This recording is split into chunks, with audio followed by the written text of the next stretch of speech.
नमस्कार, स्वागत है आप सभी का हिस्ट्री चैनल में। मैं रवि कुलरिया, हिस्ट्री लेक्चर राजस्थान से।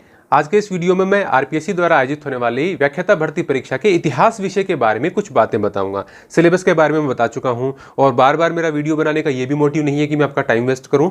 शॉर्ट में मैं आपको कुछ बातें समझाने की कोशिश करता हूँ कि आपको एकदम अंधा बन के तैयारी नहीं करनी है। जो पहले भी मैं बातें बताता रहा हूँ, लेकिन उनमें से एक इंपॉर्टेंट बात यह है कि सिलेबस में कुछ छोटी छोटी बातें ऐसी हैं जी, उसमें आपने मेरा भी वीडियो देख लिया होगा, किसी दूसरे टीचर्स का भी देख लिया होगा, लेकिन फिर भी वो बातें आपसे छूट जाएंगी। तो पहला काम तो ये करो, ऐसा नहीं है कि अभी किसी ने हिंदी अनुवाद डाल दिया तो आपने वही ले लिया, एकदम एग्जैक्ट आप उसको मिलाओ इंग्लिश वाले से। या फिर मैं भी कोशिश करूंगा भाई इसका बनाने की, मतलब ऑथेंटिकेट मेरा हो किसी और का हो, आप ये देखें कि भाई इसमें इन्होंने सही इसका सारे टॉपिक तो शामिल कर लिए हैं क्या। मान लीजिए मैं तो अनुवाद करता हूँ या कोई और अनुवाद करता है, भूल से एक टॉपिक छूट गया तो आपके लिए तो दिक्कत हो जाएगी ना। तो आपको मैं देखिए ये बातें क्यों कह रहा हूँ, जैसे अभी तक आपने ये नहीं पढ़ा होगा, लेकिन आप इसमें जैसे सबसे मेन टॉपिक जो शुरुआत में आता है हड़प्पा सभ्यता का आता है, जिसमें हमारे लिखा गया है Saraswati Sindhu civilisation, Harappan civilisation, origin, expansion, decline, archaeological sites. अब ये मान के चलिए कि आपके पास कई बड़ी बड़ी किताबें हैं, उनमें से आधा मैटर ऐसा है जो इस सिलेबस के काम का नहीं है। इसका हिंदी अनुवाद समझिए आप, ओरिजिन हड़प्पा सभ्यता का उद्भव और लास्ट में हड़प्पा सभ्यता का पतन, एक एक पेज का मैटर है, हो गए 2 पेज। दूसरा है एक्सपेंशन, इसका विस्तार कहाँ तक है। तो विस्तार में बहुत सामान्य सी बातें आती है, मतलब आपको साइट्स की जगह तो ध्यान में रखनी पड़ेंगी, वहाँ पाकिस्तान में कौन कौन सी हैं, अफगानिस्तान में कौन सी हैं, भारत में उत्तर पश्चिम दक्षिण, ये सारी दिशाओं वगैरह में कौन सी साइट्स हैं, उनकी ज्योग्राफिकल लोकेशन वो ध्यान में रखनी है। और इसका जो आर्कियोलॉजिकल साइट्स हैं, अब आर्कियोलॉजिकल साइट्स भी इसकी काफ़ी हैं, लेकिन उसके बाद भी इसकी जो धार्मिक, देखिए पहले काल मैं बोल के बताऊंगा आपको, पहले वाले में polity, society, growth of literature वगैरह तो इसमें कहाँ है, होता ही नहीं था, मतलब क्योंकि वैदिक साथ में दे रखा है तो इसलिए ये टॉपिक है। फिलोसफी, रिलीजन, एथिक्स, तो रिलीजन वगैरह वाला ये जो इसमें है ना, मात्र की मूर्तियां मिली हैं, ये वो आपको इस प्रकार की बातें हम नहीं पढ़नी है। मतलब थोड़ा सा वैसे ही सिलेबस कोई छोटा थोड़ी है कि हम मतलब बहुत ज़्यादा पढ़ेंगे, हमको सेलेक्टिव पढ़ना है। ये 4 बातें हैं। अब इसमें भी आपको क्या ध्यान में रखना है, जैसे ये टॉपिक कहाँ पे दिया गया है, सीनियर सेकेंडरी लेवल में। बात समझो आप, आर्कियोलॉजिकल साइट्स आपको सारी देखनी है, जो भी इंपॉर्टेंट है सारी साइट्स देखनी है आपको, चाहे इंडिया की हो, पाकिस्तान की हो, चाहे 1-2 अफगानिस्तान वाली हो। लेकिन इसमें भी आपको प्रायोरिटी किनको देनी है कि जैसे आप एनसीईआरटी को देखेंगे तो आपको कौन सी साइट्स का वहाँ पर वर्णन मिलता है। हड़प्पा मिलेगा आपको, एक तो 6th में चैप्टर है आरंभिक नगर, एक 12th में चैप्टर है ईंटें, मन के और अस्थियाँ। तो उसमें कौन सी साइट्स का विशेष तौर से जिक्र मैं आपको बताता हूँ, हड़प्पा, मोहनजोदड़ो, कालीबंगा, लोथल, धोलावीरा, इन 5 का विशेष तौर से जिक्र आता है। और इन्हीं साइट्स की विशेषताएं दी गई है, वहाँ पर क्या मिला है और क्या क्या है। तो मैंने भी जब एनसीईआरटी वाले नोट्स बच्चों को दिए तो उसी में ज़्यादा बातें ऐड की। अब देखिए सारी आर्कियोलॉजिकल साइट्स मैं भी लिखने बैठूँ तो क्या फ़ायदा, वो तो किताब में दी हुई है, लेकिन मैंने उन साइट्स पर फोकस किया जो कि एनसीईआरटी में दी गई हैं। तो मैं ये नहीं कह रहा कि आपको वही पढ़नी है, आपको कुछ और भी पढ़नी है साइट्स उसके अंदर, लेकिन आपका मेन फोकस ये होना चाहिए कि उसमें से आपका कोई पॉइंट छूट न जाए। समझ रहे हैं आप मेरी बात को। इसी प्रकार से जैसे गुप्त और वर्धन काल था, तो पिछली बार तो गुप्त और वर्धन काल के साथ बहुत सारे वंश दे रखे थे, हालांकि उनमें से अब संख्या बढ़ाई है, लेकिन अभी गुप्त और वर्धन को अलग लिख रखा है, आपने नए सिलेबस में देखा होगा। और वहां पर आपको गुप्ता एज और वर्धन डायनेस्टी अलग दिखती है, और अलग दिखने में उसमें काफी बदलाव है। अलग दिखने में वहां पर उसका पॉलिटिकल और कल्चरल अचीवमेंट्स हैं, वही आपको पढ़नी है। भाई उनके राजा कौन कौन से हुए उस वंश के दौरान के, इसके अलावा अब उनके जो पॉलिटिकल अचीवमेंट्स हैं उसमें अभिलेख वगैरह तो पढ़ने ही पड़ेंगे आपको। भाई समुद्रगुप्त की पॉलिटिकल अचीवमेंट पढ़नी है तो उस प्रयाग प्रशस्ति के बारे में तो आपको पता होना चाहिए, तो वो तो आपको देखनी होंगी चीज़ें।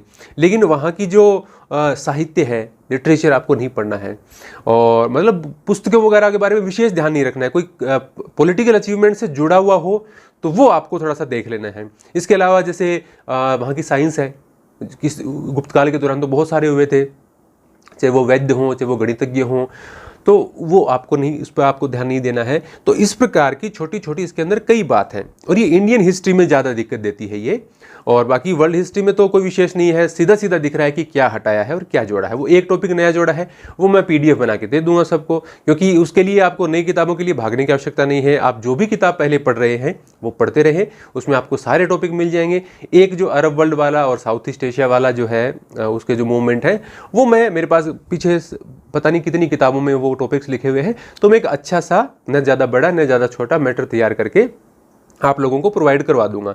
अब लेकिन मैं अब उसके लिए आपको चैनल को सब्सक्राइब भी करना पड़ेगा और या आप टेलीग्राम वगैरह ज्वाइन करना पड़ेगा। एप्लीकेशन पे भले मत आए आप, लेकिन टेलीग्राम पे भी मैं प्रोवाइड करवा दूंगा। उसके लिए कोई जरूरी नहीं है कि किसी ने कोर्स ले रखा है, जो टेस्ट सीरीज ज्वाइन कर रखी है उसी को मिलेगा, नहीं। ये टॉपिक मैं प्रॉमिस करता हूँ आपको, वर्ल्ड हिस्ट्री वाला ये टॉपिक है वो सभी विद्यार्थियों को दे दूंगा मैं, और उसकी सूचना भी मैं आपको दे दूंगा। देखिए टेलीग्राम मुझे पता है कि बहुत ज़्यादा यूजफुल नहीं है, क्यों, मैं भी वहाँ पर ज़्यादा एक्टिव नहीं रहता, लेकिन आप क्या करें, उसको ज्वाइन करके और उसके ऊपर म्यूट कर दें उसको, भी कभी कोई ज़रूरत हो। सारे दिन फ़ोन आपको देखना भी नहीं होता, मैं भी मना करता हूँ। कभी 2-5 दिन में संभालें तो वहाँ देख ले भी कोई PDF वगैरह आई हुई है क्या, या फिर मैं यूट्यूब पे कभी कभी 2-5 दिन से आप कम्युनिटी पोस्ट देख लिया करो मेरी, जो भी जरूरी इन्फॉर्मेशन। आपको सारे दिन मोबाइल नहीं खंगालना है कि कौन क्या कह रहा है, किसने क्या बता दिया।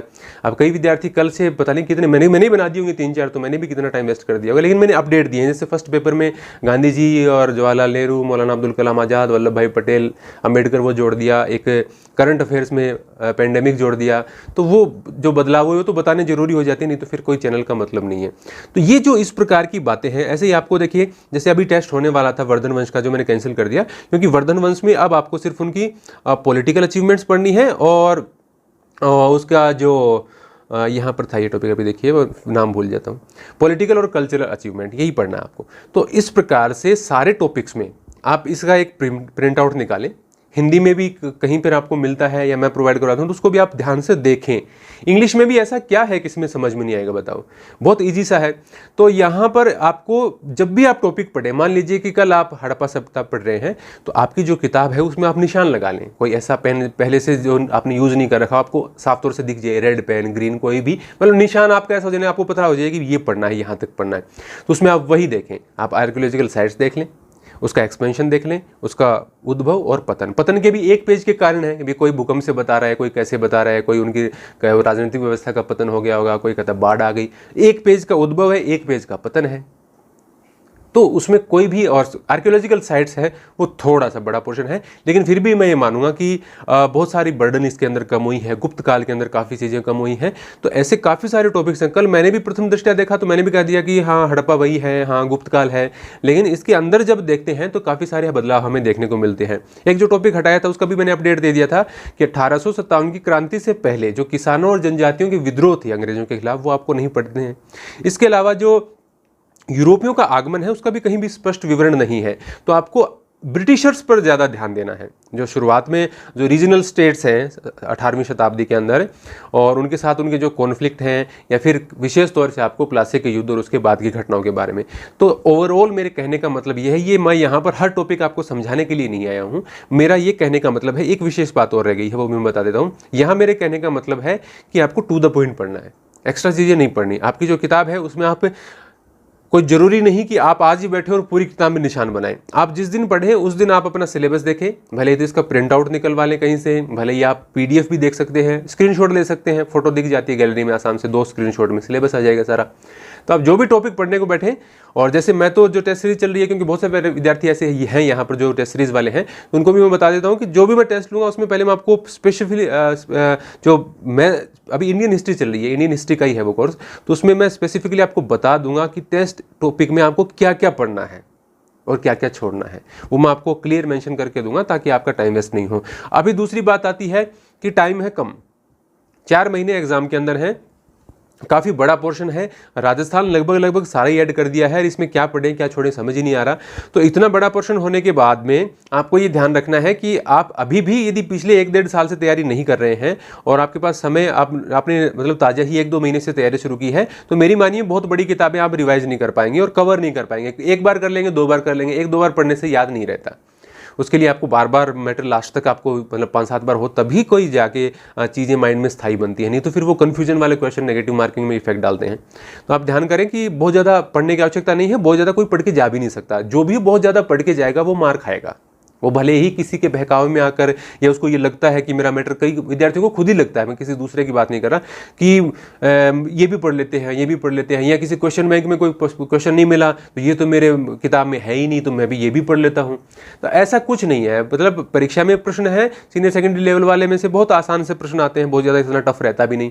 तो आप वो जो आप क्वेश्चन बैंक पढ़ते हैं उसमें DSSB के क्वेश्चन आते हैं, UPPGT के क्वेश्चन आते हैं, उनमें पता नहीं कहाँ से प्रश्न उठाते हैं। RPSC में अभी तक का रिकॉर्ड तो ऐसा है कि बहुत ही कम मात्रा में ऐसे प्रश्न हैं, बहुत ज़्यादातर प्रश्न हैं वो आपको बहुत डीप देखने को नहीं मिलते कि भी ऐसा फैक्ट उठाने का प्रयास करें कि वो रेयर बुक्स में मिले। तो सामान्य किताबों से आपको मैटर मिल जाता है, और ज़्यादा नहीं तो कम से कम सीनियर सेकेंडरी लेवल के जो टॉपिक्स हैं वो कम से कम आप स्कूल की किताबों से एक बार जरूर देखें।